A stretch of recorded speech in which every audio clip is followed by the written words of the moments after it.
አስቸኳይ መረጃ! ኢራን ለአሜሪካ የመጨረሻውን የተባለውን ማስጠንቀቂያ ሰጥታለች። ግድቦቼን ከነካችሁ ውሃውን አጠፋዋለሁ ስትል ዛቻዋን አሰምታለች። ይህ ማለት ምን ማለት ነው? የውሃ ጦርነት ተጀመረ ማለት ነው? ኢራን ውሃውን አጠፋለሁ ስትል ሁለት ትላልቅ ነገሮችን ማለቷ ሊሆን ይችላል። አንደኛው ወደ ጎረቤት ሀገራት የሚፈሱ ወንዞችን በመዝጋት ቀውሱን ዓለም አቀፋዊ ማድረግ፣ ሁለተኛው ደግሞ የሆርሙዝ ባህር መስመርን በመዝጋት ወይም በመበከል የዓለም ንግድን እንቅስቃሴ ማስተጓጎል ነው። አሜሪካና እስራኤል በኢራን ስትራቴጂያዊ ቦታዎች ላይ ጥቃት ሊሰነዝሩ ይችላሉ የሚለው ስጋት በጨመረ በዚህ ወቅት ኢራን ይህንን የመጨረሻ ካርድ መጠቀሟን የአካባቢው ሀገራትን እንደ ዩኤኢ እና ሳውዲ አረቢያን ስጋት ላይ ጥሏል። በዚህ ጉዳይ ላይ አሜሪካ እስካሁን የሰጠችው ይፋዊ ምላሽ ባይኖርም እንዲህ አይነቱ ዛቻ ግን ወታደራዊ ዝግጅቷን ይበልጥ እንድታጠናክረው ይጠቁማሉ። መጋቢት 2018 ዓ.ም እንደ አውሮፓውያን አቆጣጠር ማርች 2026 መካከለኛው ምስራቅ ዳግም በከፍተኛ ውጥረት ውስጥ ትገኛለች። ብዙዎቹ ሁለተኛው የኢራን ጦርነት ብለው የጠሩት ግጭት አሁን ወሳኝ ምዕራፍ ላይ ደርሷል። ከቴህራን እስከ ቴል አቪቭ፣ ከአቡ ዳቢ እስከ ዋሽንግተን ዲሲ የጦር ነጋሪት እየጎሰመ ነው።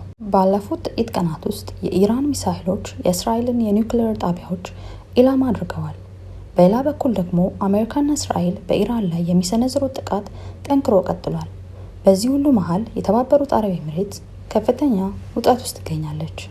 ለዚህ ሁሉ ቀውስ መነሻ የሆነው ባለፈው ወር መጨረሻ ላይ የተሰነዘረው የተቀናጀ ጥቃት ነው። አሜሪካና እስራኤል ኦፕሬሽን ኤፒክ ፈር በሚል የሰየሙት ዘመቻ በእስራኤል የኒውክሌር ማበልጸጊያ ጣቢያዎችና በሚሳኤል ማምረቻዎች ላይ መጠነ ሰፊ ጥቃት ፈጽመዋል። ዋና ነጥቦች፣ አንደኛ፣ የአመራር ክፍተት።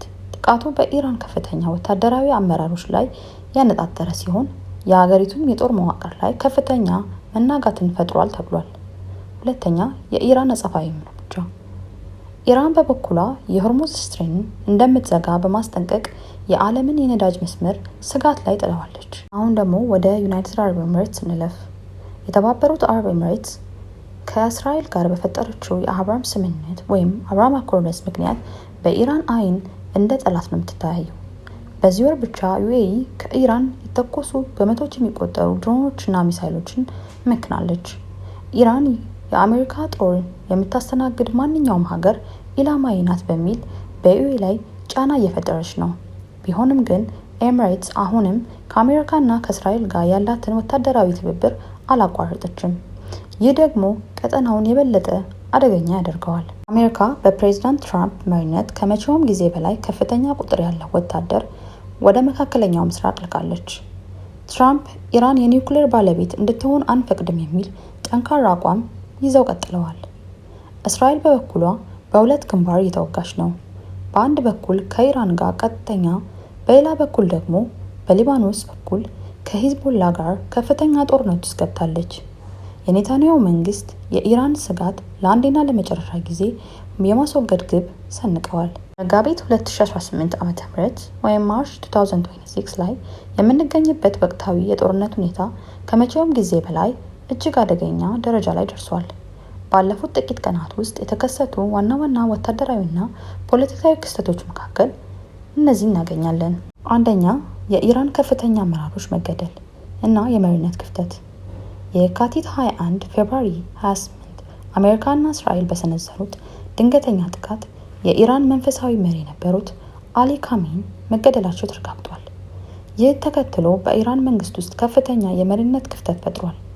አሁን ላይ ሀገሪቷ ወታደራዊ ውሳኔዎችን የበላይነት እየመራ ያለው የኢራን አብዮታዊ ዘበኛ ወይም IRGC ሲሆን ይህም የኢራን አጸፋዊ እርምጃዎችን ይበልጥ ጠንካራና ያልተገመቱ እንዲሆኑ አድርጓቸዋል። ሁለተኛ፣ የእስራኤል የኒውክሌር ጣቢያዎች ኢላማ መሆን። ባለፉት ቅዳሜና እሁድ ወይም መጋቢት 12 እና 13 ኢራን እስካሁን ካደረገቻቸው ጥቃቶች ሁሉ እጅግ የከፋውን በሚሳኤል እና በድሮን ሰንዝራለች። አንደኛ፣ ዲሞናና አራድ። በእስራኤል ደቡባዊ ክልል የሚገኙ እነዚህ ከተሞች በኢራን ሚሳኤሎች ተመተዋል። ዲሞና የእስራኤል ዋና የኒውክሌር ምርመራ ማዕከል የሚገኝበት ቦታ በመሆኑ ጥቃቱን ትልቅ ትርጉም አለው። ሁለተኛ፣ የመከላከያዊ ስርዓት መውደቅ። ለመጀመሪያ ጊዜ የእስራኤል አየር መከላከያ ስርዓቶች ወይም አይረን ዶም ወይም አሮ ሁሉንም የኢራን ሚሳኤሎች መከላከል ሳይችሉ ቀርተው ይህም ሲቪሎች ላይ ከፍተኛ ጉዳት አድርሰዋል። ሶስተኛ የውሃ ጦርነትና የመሰረተ ልማት ውድመት። ኢራን ውሃውን አጠፋለሁ በሚል የሰነዘረችው ማስጠንቀቂያ አሁን ደግሞ ተግባሩን እየለወጠ ይመስላል። የጨው ውሃ ማጣሪያ ጣቢያዎችን ዲስቲሌሽን ፕላንት አሜሪካ በፍራንስ ባህረ ሰላጤ በሚገኙ የኢራን የውሃ ማጣሪያዎች ጣቢያ ላይ ጥቃት ሰንዝራለች በሚል ኢራንን ከሳለች። ባህር ላይ ያለ ስጋት። ኢራን የሆርሙዝ ባህር መስመር ሙሉ በሙሉ በመዝጋት ዓለም ነዳጅ ላይ ትልቅ ለውጥና ማስተጓጎል እየሞከረች ነው። ይህ ደግሞ በዓለም አቀፍ ደረጃ የነዳጅ ዋጋ ከፍተኛ ሁኔታ እንዲጨምር ያደርገዋል። አራተኛ የተባበሩት አረብ ኤሚሬትስ ስጋት። ዩኤኢ በአሁኑ ወቅት ውስጥ አስቸጋሪ ሁኔታ ውስጥ ትገኛለች። ኢራን የኤሚሬትስ የነዳጅ ማከማቻና የውሃ ማጣሪያ ጣቢያዎች ላይ ኢላማ እንደምታደርግ ደግማ አስጠንቅቃለች። በተለይም የራስ አልካይም አካባቢ ጥቃት ሊሰነዘርበት እንደሚችል ተገልጿል። አምስተኛ የአሜሪካ የመጨረሻ አቋም። ፕሬዚዳንት ትራምፕ በኢራን ላይ የሚወሰዱ እርምጃ ጠንክሮ እንዲቀጥል ትዕዛዝ ሰጥተዋል። አሜሪካ በአሁኑ ወቅት በባህረ ሰላጤ ላይ ዝቅተኛ ከፍታ በሚበሩ የጦር አውሮፕላኖችና ሄሊኮፕተሮች መደብደብ የኢራንን የባህር ኃይል ለማዳከም እየሰራች ነው። ግጭት በመካከለኛ ምስራቅ ብቻ የሚቆም አይደለም። የሆርሙዝ የባህር መስመር ከተዘጋ የዓለም ነዳጅ ዋጋ በከፍተኛ ሁኔታ ይጨምራል። ይህም በእኛ ሀገር ጭምር የኑሮ ውድነትን ያስከትላል። መካከለኛው ምስራቅ ወደ አዲስ ሰላም ምዕራፍ ትሻገራለች ወይስ ወደ ሶስተኛው ዓለም ጦርነት እያመራን ነው? የእናንተስ አስተያየት ምንድን ነው? አሜሪካና እስራኤል የወሰዱት እርምጃ ትክክል ነው ብላችሁ ታስባላችሁ? ሀሳብ አስተያየቶችን ኮሜንት ላይ አስፍሩልን። ዛሬ የነበረን መረጃ ይህን ይመስላል። ቪዲዮውን ከወደዳችሁት ላይክ እና ሼር በማድረግ ለሌሎች እንዲደርስ ማድረጉን አይትርሱ። እንዲህ አይነት ወቅታዊ መረጃዎችን ለማግኘት ደግሞ ቻናሉን ሰብስክራይብ አድርጉ። ሀሴት ቻናል ነው። በቀጣይ ቪዲዮ እስክንገናኝ ቸር ቆዩን።